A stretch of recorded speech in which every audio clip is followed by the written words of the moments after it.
Halo, Assalamualaikum warahmatullahi wabarakatuh. Bertemu lagi. Kali ini kita akan membahas suatu metode pengambilan keputusan multi-kriteria untuk mengambil suatu decision atau keputusan.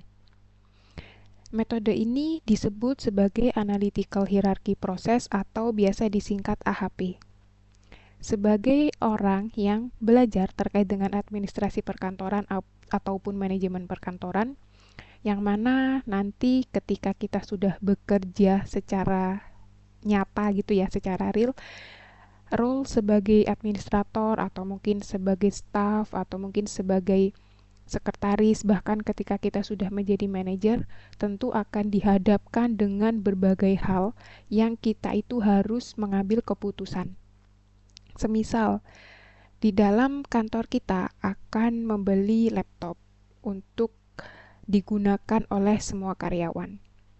Kira-kira faktor apa saja yang perlu kita pertimbangkan ketika membeli laptop?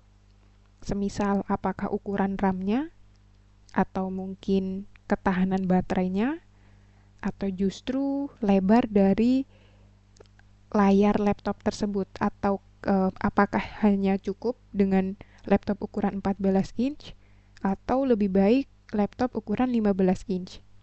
Nah, untuk bisa mengambil keputusan, akhirnya merek dan tipe laptop apa yang akan kita beli, kita bisa merumuskannya dengan AHP ini, supaya pengambilan keputusan kita untuk membeli laptop itu tidak sembarangan, tetapi bisa sangat tepat berdasarkan kebutuhan real di kantor kita.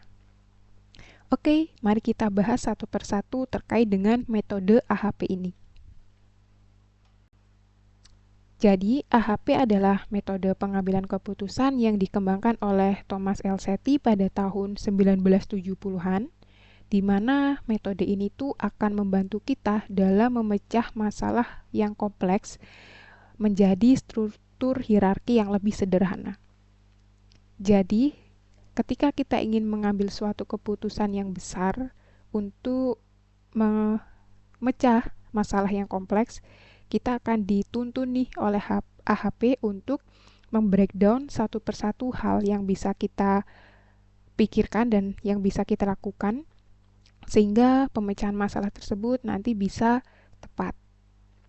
Kemudian AHP ini sangat berguna juga ketika kita menghadapi keputusan dengan banyak kriteria yang saling bertentangan. Semisal terkait dengan pembelian laptop untuk kantor kita tadi. Apakah faktor yang paling kuat di dalam kantor kita ketika membeli laptop itu adalah ukuran layarnya, atau mungkin ketahanan baterainya, atau mungkin justru ukuran RAM-nya. Nah, ketika berbagai faktor tadi bertabrakan atau bertentangan, maka satu-satunya solusi yang bisa kita rekomendasikan ini adalah terkait dengan penggunaan metode AHP.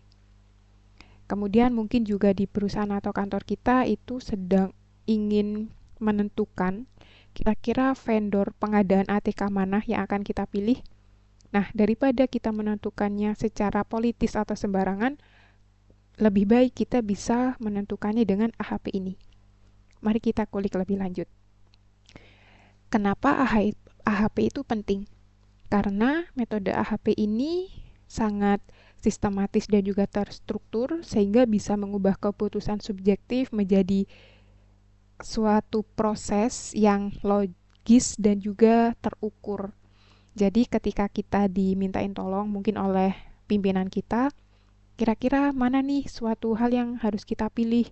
Nah, kita memilihnya tidak hanya berdasarkan perasaan kita atau hanya suka dan tidaknya kita terhadap suatu hal tersebut, tetapi dengan menggunakan metode AHP kita bisa memberikan rasionalisasi yang logis gitu. Kemudian bahkan yang terukur secara keuntungan bisnis. Kemudian terdapat perbandingan berpasangan di mana dengan metode AHP kita bisa membandingkan satu kriteria atau faktor dengan faktor yang lain secara konsisten. Kemudian nanti juga akan ada perhitungan matematis secara statistik seperti itu, sehingga data yang kita hasilkan atau keputusan yang kita hasilkan itu sangat mudah untuk dipertanggungjawabkan. serta ada validasi konsistensi ya. Jadi memastikan suatu keputusan itu dibuat dengan penilaian yang konsisten dan tidak hanya berdasarkan perasaan. Ketika kita mau menggunakan metode AHP ini, maka setidaknya ada 3 hal yang perlu kita perhatikan ya, atau ini terkait dengan struktur hierarki AHP-nya. Ada terkait dengan tujuan, jadi ini level teratas dari apa yang sebenarnya ingin kita capai. Kemudian kriteria atau faktor-faktornya. Saya ingin memberikan contoh yang sangat praktikal ya, terkait dengan contoh pembelian laptop tadi. Misalnya, kalau untuk pembelian laptop ini, maka tujuannya adalah bisa membeli laptop untuk kantor yang sangat berguna, sesuai dengan kebutuhan para karyawan. Kemudian kriterianya apa? Semisal kriteria yang harus diperhatikan itu adalah terkait dengan ukuran RAM, kemudian merek laptop, serta ukuran layar laptop. Semisal ada 3. Kemudian untuk alternatifnya, nah ini sesuatu yang bisa dibandingkan. Jadi ibaratnya sub gitu ya dari kriteria tadi. Nah, semisal untuk terkait dengan merek laptop, tadi faktor yang pertama adalah merek laptop, maka untuk alternatifnya ini mungkin ada 3 ya. Misal laptop Lenovo, kemudian HP, dan juga yang ketiga Asus gitu. Kemudian tadi ada ukuran. Nah, ukurannya ada yang 13 inci, 14 inci, dan juga 15 inci, dan seterusnya. Nah, itu adalah struktur dari hierarki AHP ini. Kemudian lanjut, bagaimana kita bisa menerapkan AHP? Untuk spesifik langkah-langkahnya, yang pertama adalah mendefinisikan masalah. Jadi, apa sih masalah yang ingin kita pecahkan? Misalnya tadi ya, terkait dengan pembelian laptop untuk kebutuhan karyawan di kantor kita. Kemudian kita bisa membuat matriks perbandingan, terus hitung bobot prioritas, uji konsistensi, dan juga tentukan keputusan. Nah, untuk langkah kedua, 3, 4, dan 5 ini itu sangat matematis dan sangat penuh dengan analisa data kuantitatif gitu. Sehingga kita akan menyederhanakan langkah kedua, 3, 4, dan 5 ini nanti dengan template di Microsoft Excel. Di mana melalui template ini nanti teman-teman bisa hanya sekedar input beberapa data, terus kita akan langsung bisa mengetahui sebenarnya untuk keputusan yang bisa kita ambil itu yang mana gitu. Nah, nanti akan kita bahas terkait dengan template ini. Kemudian ini juga masih terkait dengan langkah-langkah penerapan AHP ya, khususnya yang terkait dengan hal matematis atau penuh dengan perhitungan angka analitis tadi. Jadi kita akan ada skala penilaian, ini berdasarkan tokoh penemu AHP tadi ya. Itu ada sama penting, kemudian sedikit lebih penting, sangat penting, sampai mutlak lebih penting. Nah, ini akan kita bahas nanti spesifik penggunaannya di template Microsoft Excel. Kemudian ini ya, tadi yang saya contohkan terkait dengan pemilihan laptop. Jadi ini ada tujuan, kriteria, serta alternatifnya. Oke. Selanjutnya kita akan membahas keuntungan dan juga keterbatasan AHP. Jadi ketika kita menggunakan metode AHP ini, maka dia akan sangat memudahkan kita dalam mengambil keputusan yang kompleks. Kemudian dengan AHP ini juga bisa menghasilkan keputusan yang terukur dan juga objektif. Kemudian dapat menangani faktor kualitatif dan juga kuantitatif. Jadi apabila ada rasionalisasi itu, kita bisa memberikan bukti-buktinya secara kualitatif dan juga kuantitatif. Kemudian terdapat validasi yang konsisten secara penilaiannya, karena tadi ya ada data perumusan perhitungannya gitu terkait dengan angka-angka analitisnya. Kemudian fleksibel untuk berbagai jenis masalah. Jadi sebenarnya AHP ini tidak hanya untuk kebutuhan di kantor saja, bahkan kalau mungkin teman-teman sedang dihadapkan dengan suatu pengambilan keputusan ya, semisal punya budget 5 juta dan ingin ganti HP. Nah, kira-kira HP mana sih yang paling cocok dengan kebutuhan kita? Itu bisa kita lakukan juga dengan perhitungan metode HP ini. Sementara kalau keterbatasannya apa? Yang pertama adalah memerlukan waktu untuk perbandingan berpasangan. Tetapi sebenarnya keterbatasan yang pertama ini nanti bisa kita solusikan dengan adanya template di Microsoft Excel. Kemudian ada subjektivitas dalam penentuan skala perbandingan. Nah, ini juga harus berdasarkan diskusi tim ya. Artinya nanti untuk perankingannya seperti apa, nah itu akan kita bahas juga di template Microsoft Excel supaya tidak subjektif. Nah, kita harus ada diskusi dengan tim kita. Kemudian yang ketiga, kompleksitas meningkat dengan banyaknya kriteria yang namun ini juga sebenarnya bisa kita solusikan ketika kita menggunakan template Microsoft Excel. Kemudian yang keempat, terkait dengan memerlukan pemahaman matematis dasar, ini juga nanti bisa disolusikan dengan template Microsoft Excel karena semuanya sudah otomatis. Dan yang terakhir, terkait dengan sensitif terhadap perubahan input penilaian, nah ini juga align dengan poin yang kedua, artinya selama kita ada diskusi dengan tim kita, maka hal ini bisa kita hilangkan seperti itu.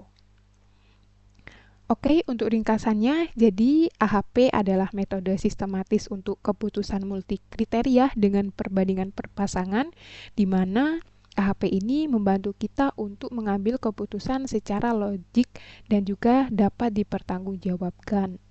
Kemudian untuk langkah-langkah penggunaan AHP, yaitu pertama adalah mendefinisikan masalah, kemudian ada matriks perbandingan, menghitung bobot, uji konsistensi, serta menentukan keputusan. Nah, untuk menyederhanakan kelima langkah ini, maka kita bisa menggunakan template Microsoft Excel. Oke, untuk template-nya nanti teman-teman bisa download di link yang disediakan. Kemudian untuk tampilan template-nya itu adalah seperti ini. Ada 3 tab. Pertama adalah instruction, kedua AHP template, kemudian ada example. Nah, untuk instruction-nya ini adalah cara bagaimana kita bisa menggunakan AHP template ini. Nah, di sini ada 15 kriteria. Tetapi kita bisa menyederhanakannya. Misal tadi ya, terkait dengan pembelian laptop, sebenarnya kita hanya ada 5 kriteria. Semisal 5 kriteria itu terkait dengan, misal kita ketik di sini ya,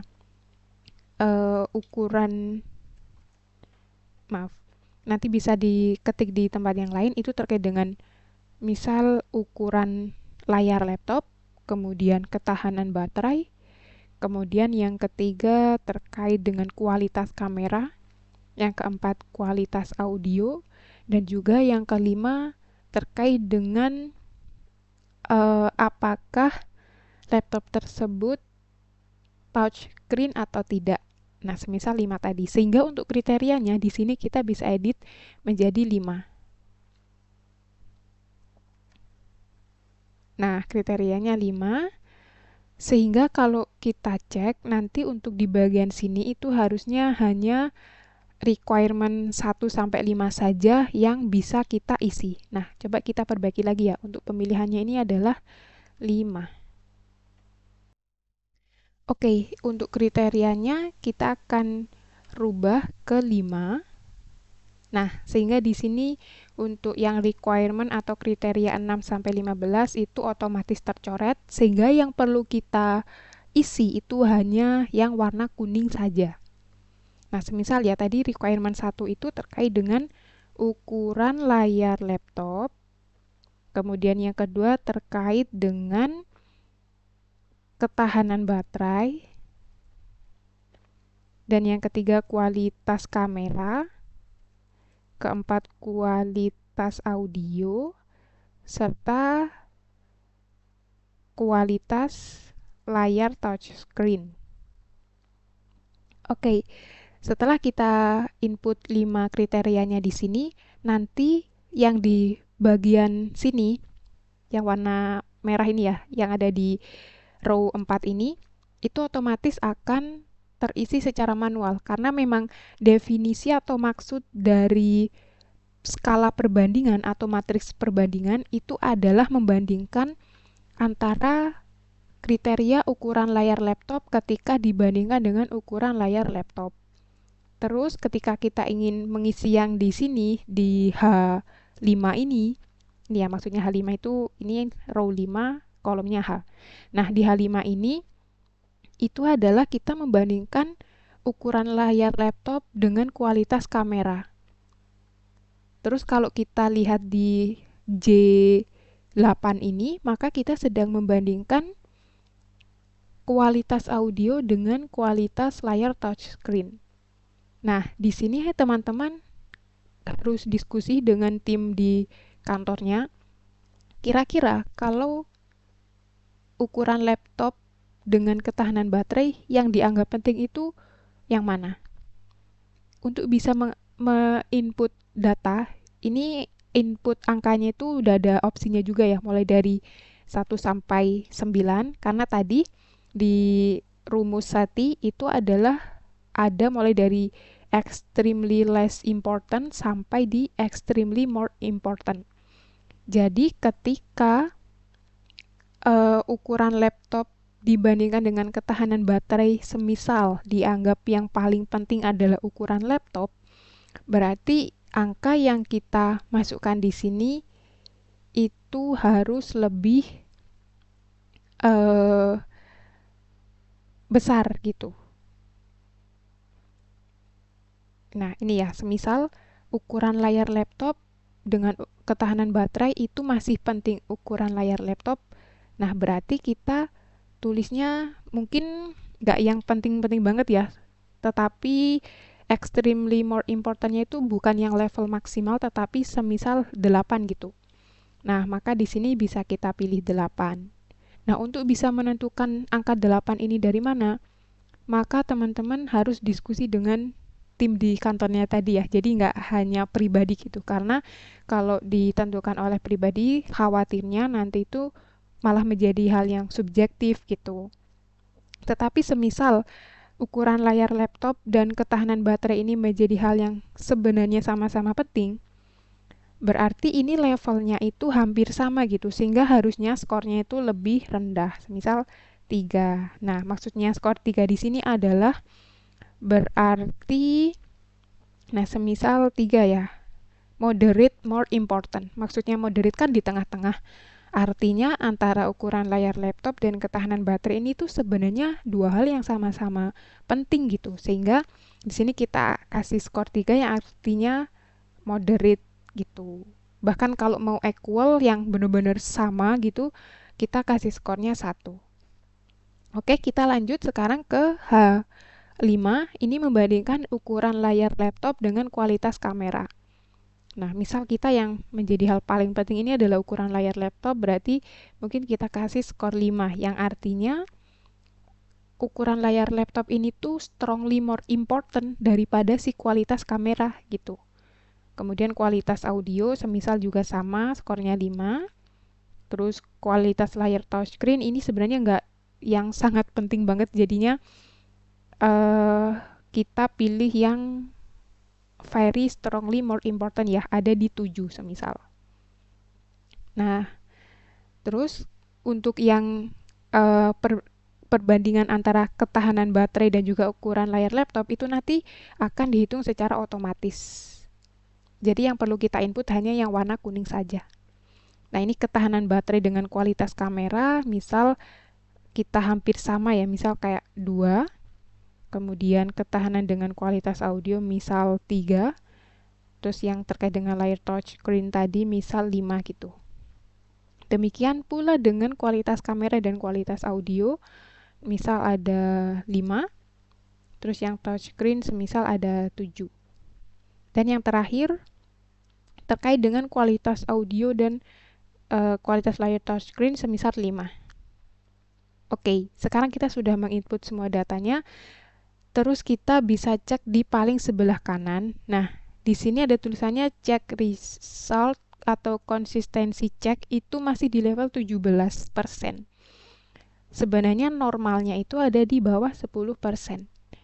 Jadi kita harus mengotak-atik lagi untuk scoringnya. Nah, semisal ya, ini tuh mungkin skornya jangan 5, tetapi bisa kita turunkan, misal 3. Terus ini tuh mungkin sama 5 gitu ya. Kenapa sih kok konsistensinya itu bisa di atas 10, yang artinya itu tidak normal? karena untuk perbandingannya itu terlalu besar gitu. Kayak misal ini kualitas kamera dengan eh, ketahanan baterai ya, misal dengan kualitas kamera ini 2. Sementara tiba-tiba ada ini kualitas kamera dengan kualitas layar touchscreen 7. Nah, itu dianggapnya terlalu jauh. Jadinya kita coba revisi lagi untuk pemberian skor ini. Nah, semisal seperti ini.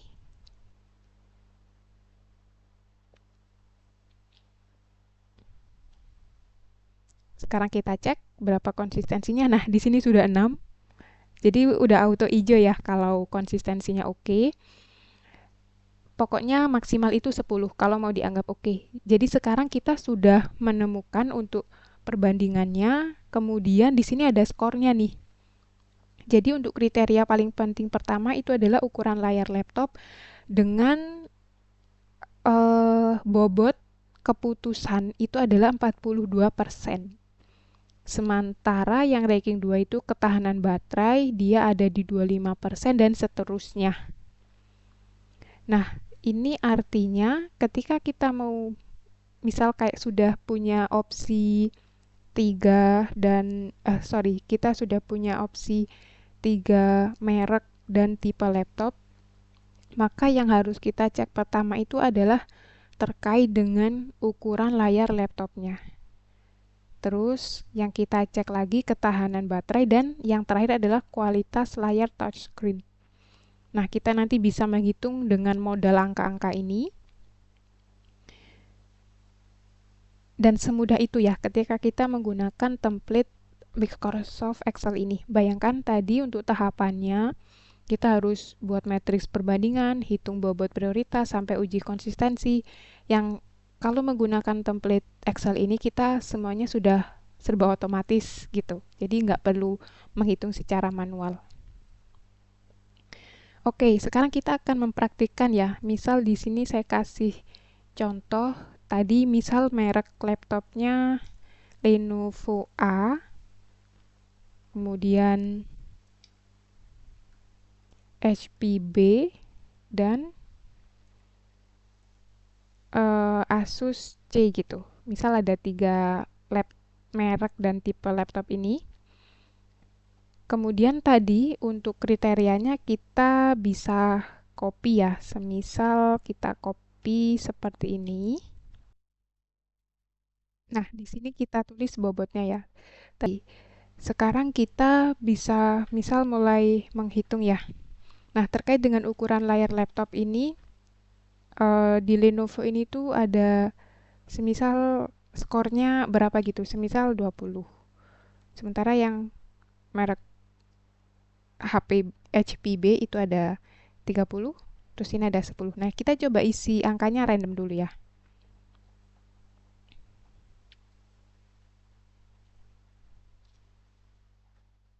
Kemudian untuk ketahanan baterai semisal seperti ini.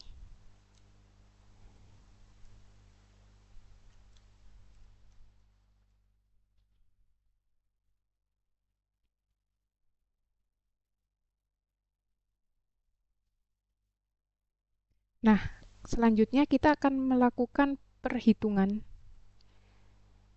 Semisal tadi ya merek Lenovo, misal kita copy aja dulu.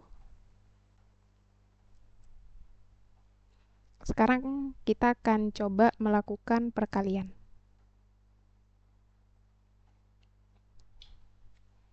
Ini kita kali ini. Terus ini tinggal kita drop saja. Oke, sudah sesuai. Kemudian ini kita kali dengan ini.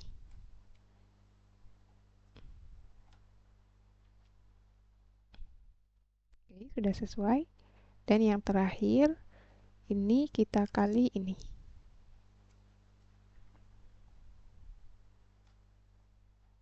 Nah, kira-kira skornya mana nih yang paling besar?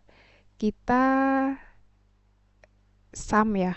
Kita sum atau tambahkan. Terus ini kita geser saja.